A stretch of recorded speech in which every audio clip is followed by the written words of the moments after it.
Monae hair and makeup blogger here. I just made my very first full wig. What you think? You like it? You like it? Well, check it out. I'm going to show you step by step how to do it. Monae hair and makeup blog, MonaeEverett.com, as well as bridesmadeup.com. Don't forget to rate, comment, and subscribe. Hey y'all, hey, here's my weaving cap. It's a basic cap. I'm just putting it on my head. You can get it in any little mom and pop beauty supply store, maybe Sally's. It has little ear dividers, and that's what I really like. That lets you know that you have it on in the right place, and adjusters in the back. You see the little ribbons. You can pull those to make it snug.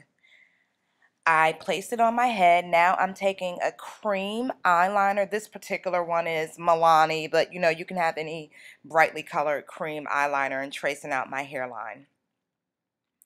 Later on, I'll show you what I'm doing with that hairline trace out. This mannequin I'm fortunate enough to have from my cosmetology days. I put the weaving cap on the mannequin, and I gathered all of the mannequin's hair to the very front in a really high ponytail. This way the mannequin's hair doesn't get mixed up in what I'm doing, and I'm pinning any extra stray hairs underneath the cap so that it'll just keep everything more neat. It was just bobby pins. Now I'm sewing the first track in, and it's not at the very bottom of the wig. It's about an inch off of the bottom. That's strictly preference.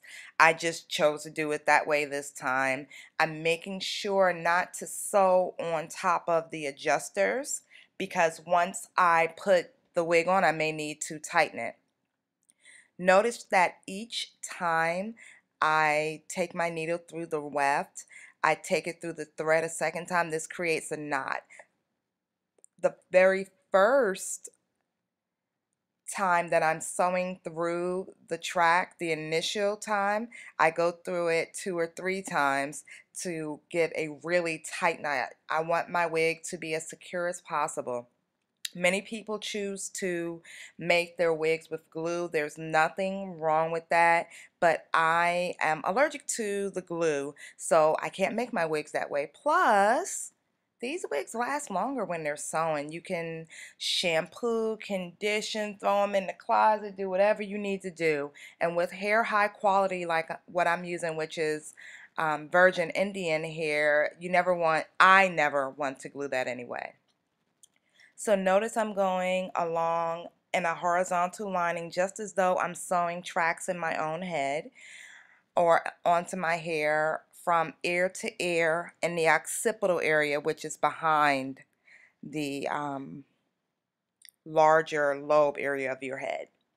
Next up, I'm starting just behind the ear, and I am sewing down along the hairline and across horizontally about a finger's width or an inch above the very first track.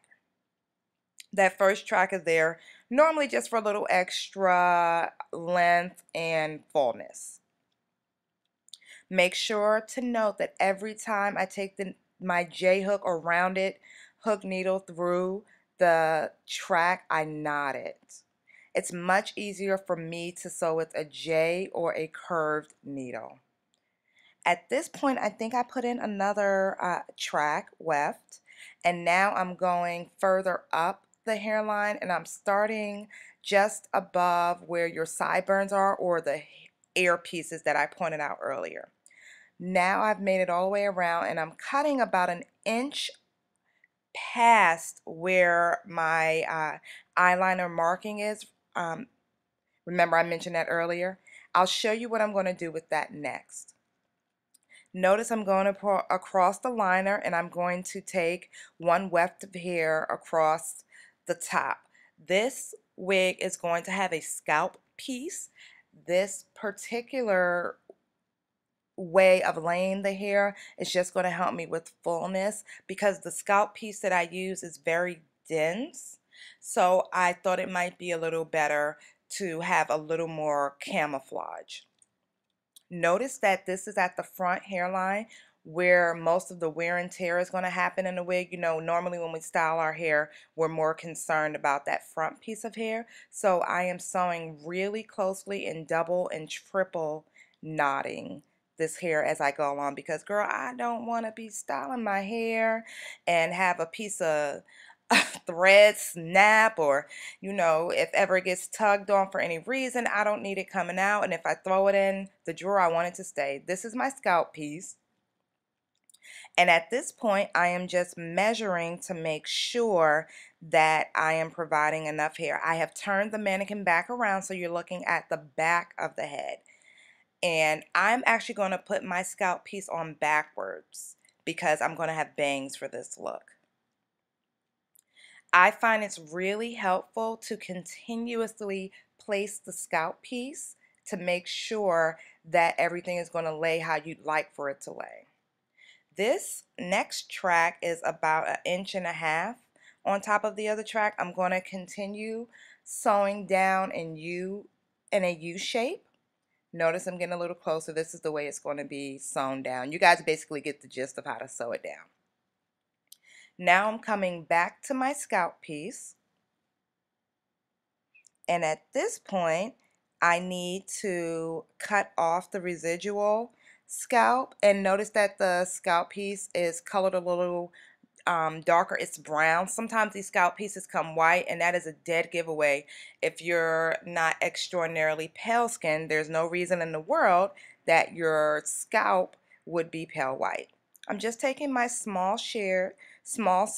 I couldn't find my other ones, so I think these are like cuticle scissors or something, but you know, it gets the job done, and cutting it off. So notice that that pony is there, so that means I'm working in the front of the head again. At this point, I'm beginning to sew down the scalp piece. What I am also doing is flipping up that weft along the front hairline and sewing the scalp piece, or closure as some call it, to that weft, because I want to make sure that if the winds blows, or if I whip my hair back and forth, or you know, I'm doing my Beyonce uh-oh or something, I got to make sure that my hair does not separate. I don't want anyone to be able to see the difference between the weft and the scalp piece. Notice that I am sewing this very, very closely together. This will also ensure that there won't be any creasing or bulking in the hair. It'll help me to ensure that I won't have any gaps between the tracks or any poofy parts sticking up out of the closure away from the rest of the weaving cap. And I am making sure to go back and triple and quadruple knot. Notice that I'm holding the track up and pulling my needle through. This will ensure that the hair is stuck together. I even lifted it up off the mannequin's head to ensure that I am getting the scalp piece and that front hair weft as close together as possible. It'll also help to ensure that if the scalp piece gets any volume, that my that front track will also get the same amount of volume. Now I'm pulling it back down and going around to the side to continue to sew. And it's basically very similar to what I've been doing, but this time instead of lifting it up, I am sewing down because I want to make sure that the closure piece stays down. Remember, in the front, I flipped back that front piece to meet the closure. On the sides, I am sewing the closure down. That's because the way the hair will hang, the closure will hang over, the hair from the closure will hang over the side of the tracks and the hair extension, so I don't have to worry so much about hair showing. or about a separation in tracks from the closure piece to the tracks. Notice how I'm lifting and pulling all the way through. I'm making sure to go through the track as well as the weaving cap. I've now picked up another piece of hair because remember there was a gap. I left this gap to ensure that I didn't apply like way too much hair or anything. So I have left about an inch or so between the last piece of hair and this closure and weft. Remember, I'm sewing the two together. However, I'm sewing them down, not up the same way I did the first hair. Y'all see me sitting down now. Mama got to get to work. I can't keep standing up. I hope y'all can see. Sorry, you can see my thigh in the picture, but you know, when we lay in these tracks, it got to be laid right. So here I'm just filling in the empty places going along the back of the head. I guess it's probably the back crown of the head. Notice me getting really close, showing you how I'm sewing under the track and the closure to bring them together. That was as close as I could get it for you. So there's just, you know, one more piece that needs to be laid, or two more pieces. You can, you know, I'll just do my regular sewing. Y'all get the picture. That's the Italy volumizing mousse. I love this stuff. I did receive it as a gift, but it still works really nicely. And I like that I can use it on my hair extensions as well as my natural hair. And I'm just molding the hair down. The hair being the closure hair over top of the tracks. Molding is a technique most hairstylists do. It's another form of wrapping. And I'm using the blow dryer and heat to get them to get the hair to stay together. Remember in the very beginning of the video, I had you to section off where your hairline fits. Now I'm cutting off the extra hair. I'm sorry, the extra cap. Do you also remember in the beginning of the video, I had you to leave about an inch of track? Now I sewed it down. Okay, so this is the result before I've done anything to it. Now I need to go in there and cut that thing up and make it look good because that was way too wiggy for me. I'm trimming and layering and razoring with a professional razor.